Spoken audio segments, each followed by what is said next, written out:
Welcome to another blog of পেটুক বাঙালি।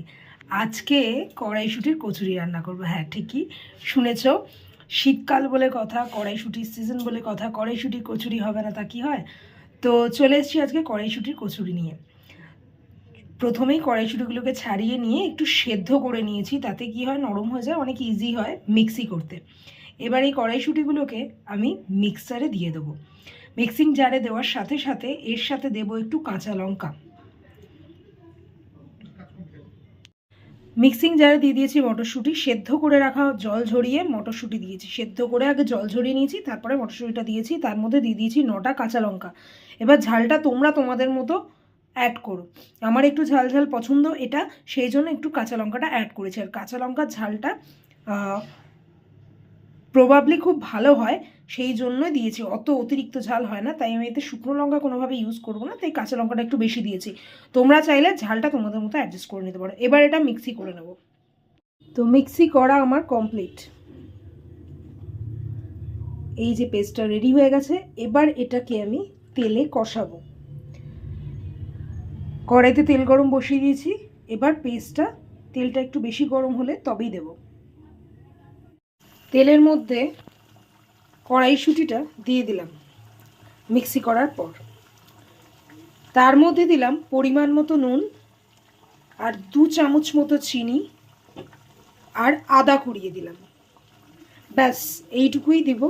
এরপরে এটাকে ভালো করে কষাতে হবে যতক্ষণ না কড়াই থেকে এটা ছেড়ে আসছে। যখন এটা ছেড়ে আসবে কড়াই থেকে, তখন এটা নামিয়ে ফেলবো। কড়াইশুঁটির পুরটা কিন্তু রেডি হয়ে গেছে। কড়াই থেকে যখনই ছেড়ে আসছিল আমি কিন্তু নামিয়ে নিয়েছি। এর মধ্যে যা যা দিয়েছি বলে দিয়েছি, আর এক্সট্রা কিচ্ছু অ্যাড করিনি। নুনটা আর ঝালটা তোমরা একটু দেখে নেবে, সেই অনুযায়ী কেমন তোমরা খাও সেরকম অ্যাড করবে। আর একটু মিষ্টি না হলে খুব একটা ভালো লাগে না, আমি মিষ্টি অ্যাড করেছি। তোমরা যারা মিষ্টি খেতে পছন্দ করো না, মিষ্টিটা স্কিপ করতে পারো। এবার এটা দিয়ে কচুরি বানানোর পালা। এবার ময়দাটা মেখে নেব। তো আটা মাখা হয়ে গেছে। আটাটাকে 10 মিনিট মতো রেস্টে রেখেছিলাম। আটা বা ময়দা যেটাই মাখো, আমি এটা আটা ময়দা মিক্স করে করেছি, তোমরা চাইলে ময়দা দিয়েও করতে পারো। তো এটাকে রেস্ট রেখেছিলাম 10 মিনিট। এবার এটাকে লেচি কেটে পুর ভরে নেব। এবার একটা কথা বলি, ভাবছিলাম যে কড়াইশুঁটি কচুরি তো আমরা প্রত্যেকেই খাই, তো কড়াইশুঁটির পরোটা ট্রাই করলে কেমন হয়? তো চলো পরোটাই ট্রাই করবো আজকে, দেখতে থাকো। তো তৈরি করে ফেলেছি, পুরগুলো দিয়ে লেচিগুলো তৈরি করে ফেলেছি। এবার পরোটা করার পালা। দেখা যাক কড়াইশুঁটি দিয়ে পরোটা কেমন লাগে খেতে, তোমাদেরকেও জানাবো। পরোটাটা বেলা হয়ে গেছে, দিয়ে দিয়েছি চাটুতে। এবার তেল দিয়ে ভাজার পালা। দেখো পরোটাটা কি সুন্দর ফুলে উঠেছে, কোথাও দিয়ে ফেটে যায়নি। এটা কিন্তু আমি তেল দিয়ে বেলেছি এবং হালকা হাতে বেলেছি। প্রেশার দিলে কিন্তু এটা ফেটে যাওয়ার চান্সেস আছে। তো পরোটাটা প্রায় হয়েছে, এবার নামিয়ে দেবো। এইভাবে প্রতিটা পরোটা আমি করে নেব। তৈরি হয়ে গেছে কড়াইশুঁটির পরোটা।